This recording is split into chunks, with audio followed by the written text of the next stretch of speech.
الحمد لله نحمده ونستعينه ونستغفره ونعوذ بالله من شرور أنفسنا وسيئات أعمالنا من يهده الله فلا مضل له ومن يضلله فلا هادي له وأشهد أن لا إله إلا الله وحده لا شريك له وأشهد أن محمدا عبده ورسوله أما بعد. محترم صدر مجلس، منتظمین اجلاس، علماء کرام اور جملہ حاضرین، موضوع ہے امر بالمعروف اور نہی عن المنکر. امر بالمعروف اور نہی عن المنکر یہ اس امت کی ایک شناخت، ایک پہچان ہے. اللہ رب العالمین نے مسلمانوں کو اس دنیا کے اندر اس لیے نہیں بھیجا تھا کہ وہ اپنے اندر صرف اصلاح کا کام کریں، خود راہ راست پر رہیں، بلکہ دوسروں کو بھی راہ راست پر لے آئیں، بھلائی کا حکم دیں، برائی سے روکیں. امر بالمعروف اور نہی عن المنکر یعنی ہر بھلی بات کا، ہر اچھی بات کا حکم دیں، ہر اچھی بات کو پھیلانے کی کوشش کریں اور ہر بری اور ہر غلط بات کو روکنے کی کوشش کریں. جس سے جتنا ہو سکے وہ اس فریضے کو ادا کرنے کی کوشش کریں. وَلْتَكُمْ مِنْكُمْ أُمَّةٌ يَدْعُونَ إِلَى الْخَيْرِ وَيَأْمُرُونَ بِالْمَعْرُوفِ وَيَنْهَوْنَ عَنِ الْمُنْكَرِ وَأُولَئِكَ هُمُ الْمُفْلِحُونَ. اس آیت میں دعوت الی الخیر کا کام کرنے والے، امر بالمعروف اور نہی عن المنکر کا کام کرنے والے کو کہا گیا کہ وَأُولَئِكَ هُمُ الْمُفْلِحُونَ، یہی لوگ فلاح پانے والے ہیں، یہی لوگ کامیابی حاصل کرنے والے ہیں. نبی اکرم جناب محمد الرسول اللہ صلی اللہ علیہ وسلم کی صفت بیان کرتے ہوئے قرآن میں کہا گیا کہ یأمرہم بالمعروف وینہاہم عن المنکر، کہ یہ وہ نبی ہیں جو لوگوں کو بھلائی کا حکم دیتے ہیں اور برائی سے روکتے ہیں. عام مسلمانوں کے بارے میں کہا گیا کہ والمؤمنون والمؤمنات بعضهم اولیاء بعض یأمرون بالمعروف وینہون عن المنکر. تو یہ ہماری شناخت، یہ ہماری پہچان ہے اور یہ ہمارا فریضہ ہے کہ ہم اپنی آنکھیں کھلی رکھیں. سماج میں جو برائیاں ہمارے سامنے آئیں ان برائیوں کو وقت رہتے ختم کرنے کی کوشش کریں. جو اچھائیاں دبی جا رہی ہیں، جو اچھے کام ہمارے بیچ سے ختم ہوتے جا رہے ہیں، ان کو ہم دوبارہ زندہ کریں، ان کو فروغ دینے کی کوشش کریں. میرے بھائیوں، پورا دین جو ہے معروف و منکر ہی تو ہے. دین میں کچھ اچھائیاں ہیں جن کو کرنے کا حکم دیا گیا ہے، اچھے کام ہیں، وہ سارے کام جن کو ہماری شریعت میں کرنے کا حکم دیا گیا ہے سب کے سب معروف ہیں. جن چیزوں سے منع کیا گیا ہے سب کے سب منکر ہیں.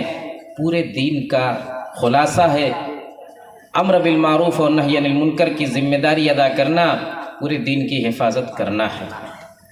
اللہ رب العالمین نے ہمیں یہ فریضہ دیا ہے اور اس فریضے کی ادائیگی پر بہت سارے اثرات مرتب ہوتے ہیں. ایسا نہیں ہے کہ یہ کام ہم نے کیا تو ٹھیک، نہ کیا تو بھی کوئی بات نہیں. یہ کوئی اختیاری چیز نہیں ہے، بلکہ ہم اس کے لازمی طور پر مکلف گردانے گئے ہیں.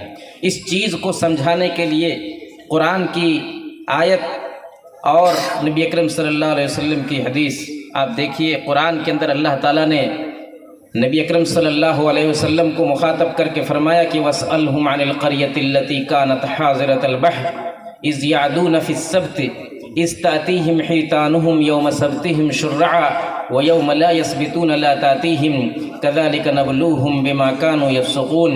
اے نبی، ان سے یعنی یہودیوں سے ذرا پوچھئے اس بستی کے بارے میں جو ایک دریا کے کنارے واقع تھی. اس بستی کے لوگوں کا معاملہ کیا تھا کہ یعدون فی السبت، سنیچر کے دن کے بارے میں وہ حد سے تجاوز کرتے تھے. سنیچر کے دن سنیچر کے دن کی تعظیم کا ان کو حکم دیا گیا تھا، سنیچر کے دن خاص طور سے شکار وغیرہ سے منع کیا گیا تھا، تو وہ اس معاملے میں حیلے سے کام لیتے تھے، مکر کرتے تھے، اذ یعدون فی السبت، حد سے تجاوز کرتے تھے۔ کیسے کرتے تھے؟ استاتیہم حیتانہم یوم سبتہم، اللہ تعالیٰ ان کو آزماتا تھا۔ سنیچر کے دن مچھلیاں خوب جو ہے دریا کے اندر اچھل اچھل کر کے اوپر آتی تھیں، وہ للچائی نظروں سے دیکھتے تھے۔ وَيَوْمَ لَا يَسْبِتُونَ لَا تَأْتِيهِمْ، سنیچر کا دن گیا، مچھلیاں غائب۔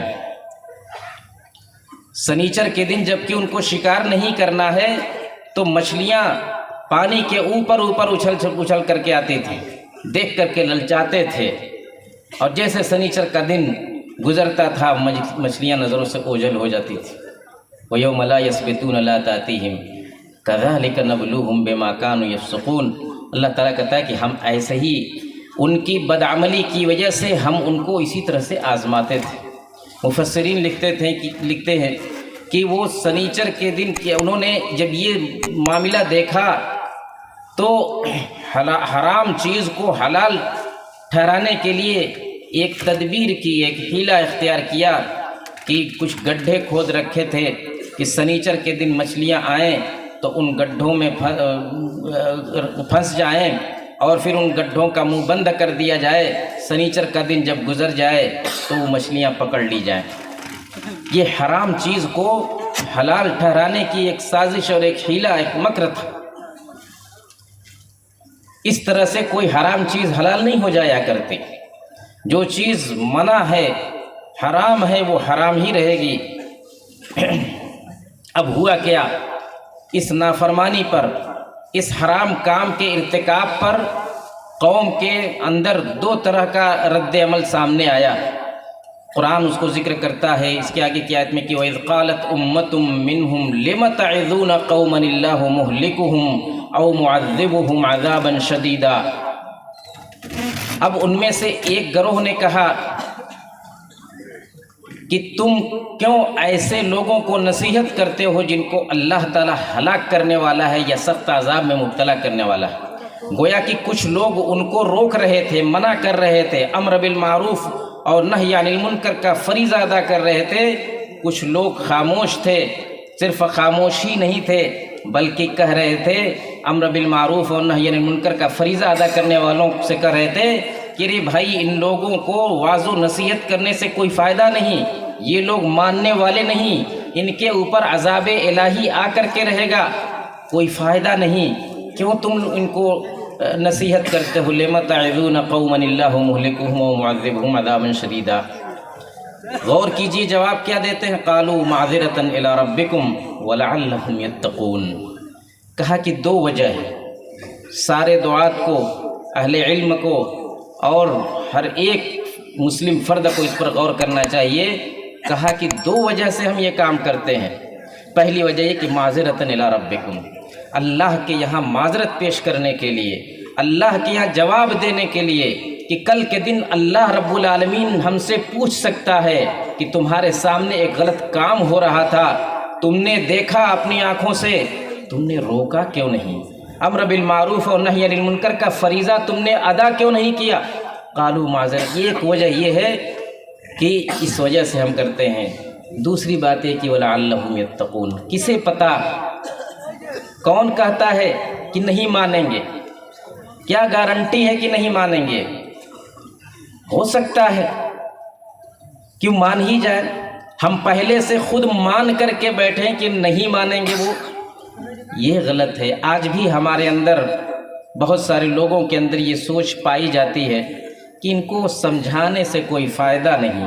میرے بھائیوں، ہمارا کام ہے ان علیک الا البلاغ، یہ ایک ذمہ داری ہی اللہ تعالیٰ نے دی ہے، اپنے نبی کو بھی مخاطب کر کے فرمایا ہے کہ آپ کی ذمہ داری پہنچا دینا ہے، اللہ کا پیغام لوگوں تک پہنچا دینا ہے، ہدایت دینا اللہ کا کام ہے، تو ہمیں یہ ذمہ داری ادا کرنی ہے۔ لعلہم یتقون، اس امید کے ساتھ کہ وہ مان جائیں گے۔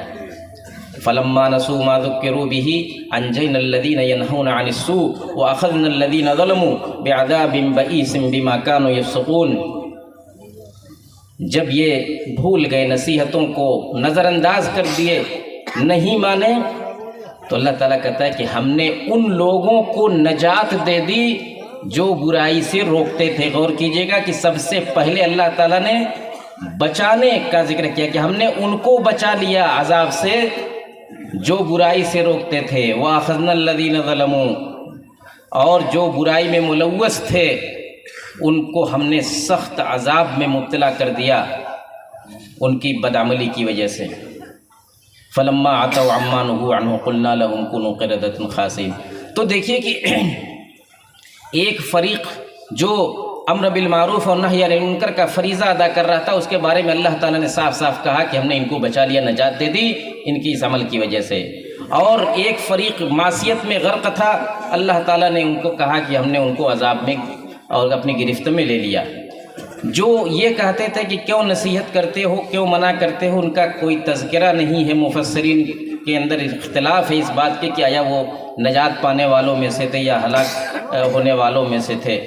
بہرحال تو ان آیتوں کے ذریعے اللہ رب العالمین نے ہم کو متنبہ کیا ہے کہ ہم اپنی زندگی کے اندر اور ہم اپنے سماج کے اندر دیکھتے رہیں کہ کوئی فرد، کوئی جماعت، کوئی گروہ کسی برائی میں اگر ملوث ہے تو ہم ایک تو یہ کہ اللہ کے سامنے جواب دینے کے لیے، اور دوسری یہ ہے کہ امر بالمعروف اور نہی عن المنکر کا فریضہ اس امید سے ادا کرنے کے لیے کہ ہو نہ ہو کہ کیوں نہ اللہ تعالیٰ ہمارے ذریعے ہدایت دے سکتا ہے۔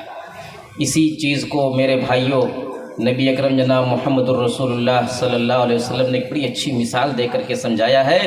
کہا کہ سماج کی مثال اور سماج میں امر بالمعروف اور نہی عن المنکر کا کام کرنے والے اور برائیوں میں ملوث رہنے والوں کی مثال کہا کہ مثل القائم علی حدود اللہ والواقع فیہا کمثل قوم استہموا علی سفینۃ فصار بعضهم اعلاها وبعضهم اسفلها، کہ اللہ کی حدود پر قائم رہنے والے یعنی اصلاح کا فریضہ انجام دینے والے اور برائیوں میں ملوث رہنے والوں کی مثال کیسی ہے؟ کہا کہ جیسے کوئی قوم ہو، وہ نکلی سفر کے لیے، سمندری سفر کے لیے،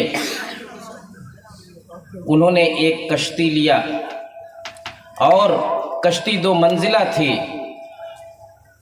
قرآن اندازی کی گئی اور قرآن اندازی کے بعد کچھ لوگ کشتی کے اوپری حصے میں بیٹھے، کچھ لوگ نیچے والے حصے میں بیٹھے۔ 2 منزلہ کشتی تھی، کچھ لوگ اوپر والے حصے میں بیٹھے، کچھ لوگ نیچے والے حصے میں بیٹھے۔ غور کیجئے گا، سماج کی مثال دی جا رہی ہے۔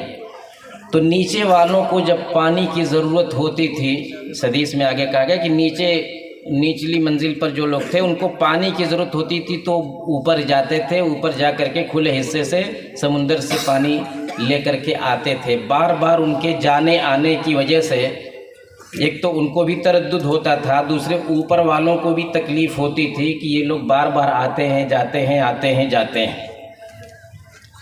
تو انہوں نے سوچا کہ اس تردد اور اس تکلیف سے بہتر یہ ہے کہ ہم کشتی کے نچلے حصے ہی میں ایک سوراخ کیوں نہ کر لیں اور یہیں سے پانی کیوں نہ لے لیں۔ غور کیجئے گا، اللہ کے نبی صلی اللہ علیہ وسلم کس طرح سے کتنی اچھی مثال دے کر کے سمجھانے کی کوشش کی ہے۔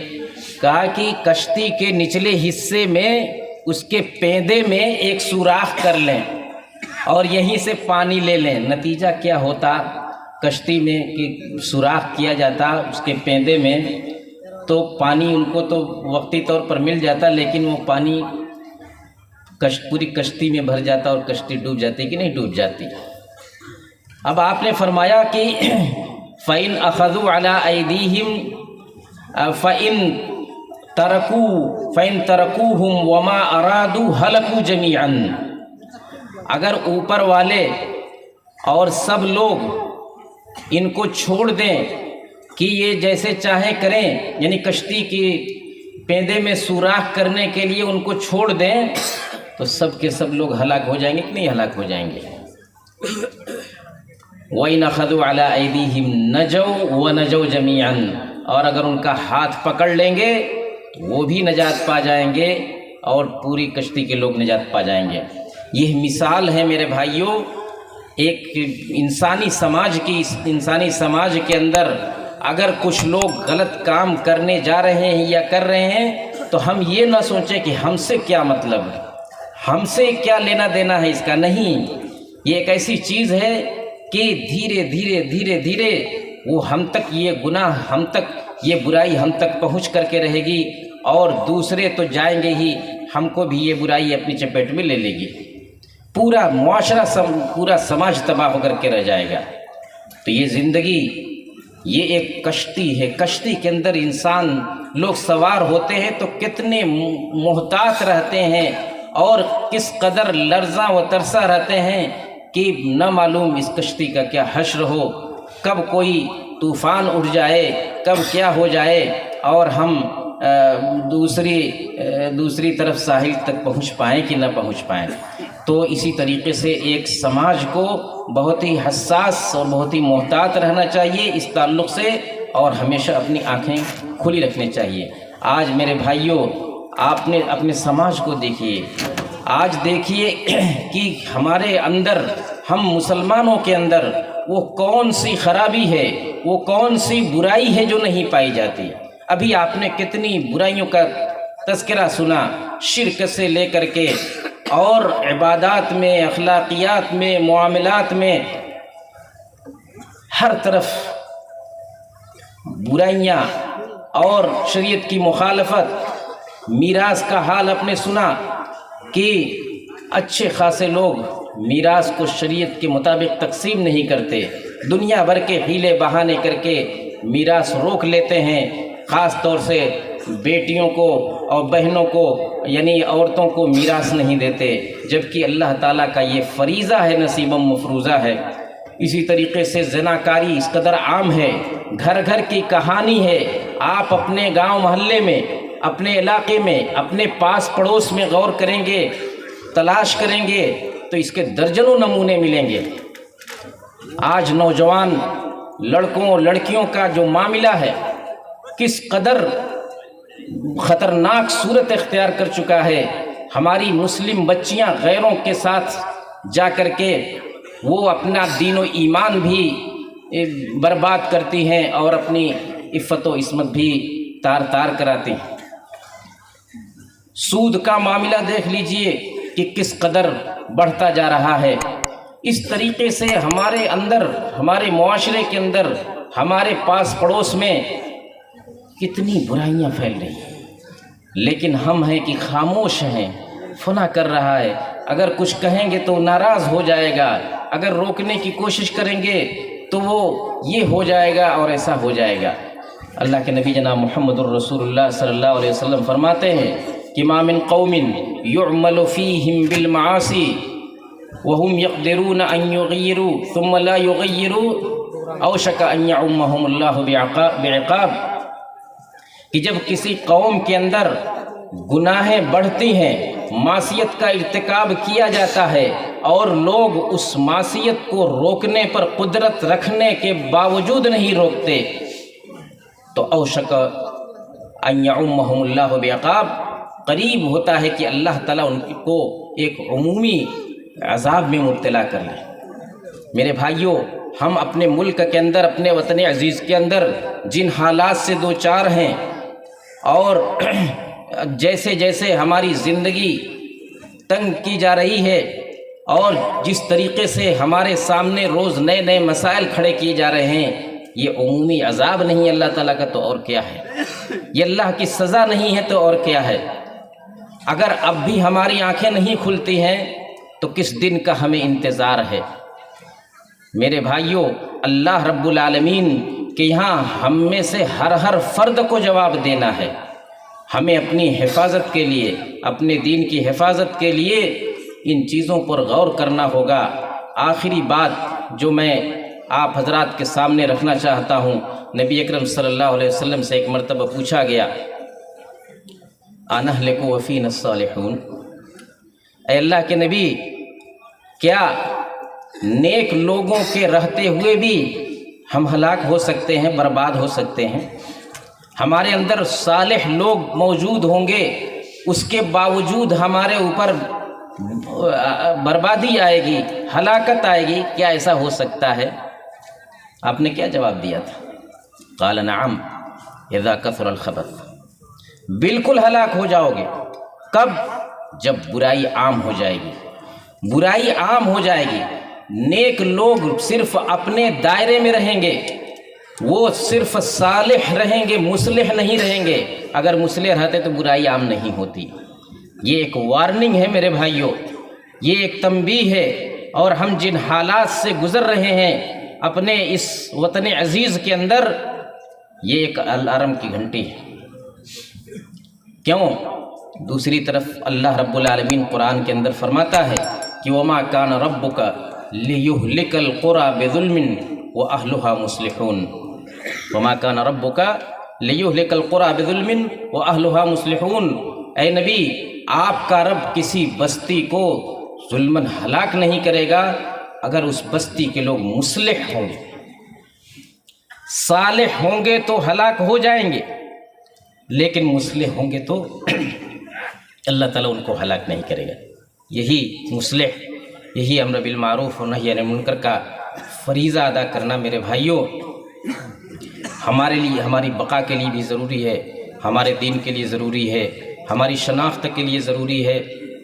اگر اس سے ہم نے اعراض کیا تو یہ ہلاکت اللہ نہ کرے دیر سویر آ سکتی ہے۔ اللہ تعالیٰ ہمیں ہر طرح کے برے انجام سے محفوظ رکھے اور ہمیں اپنی ذمہ داریوں کو ادا کرنے کی توفیق عطا فرمائے۔ وصلی اللہ وسلم علی سیدنا محمد وعلی آلہ واصحابہ اجمعین، وآخر دعوانا ان الحمد للہ رب العالمین۔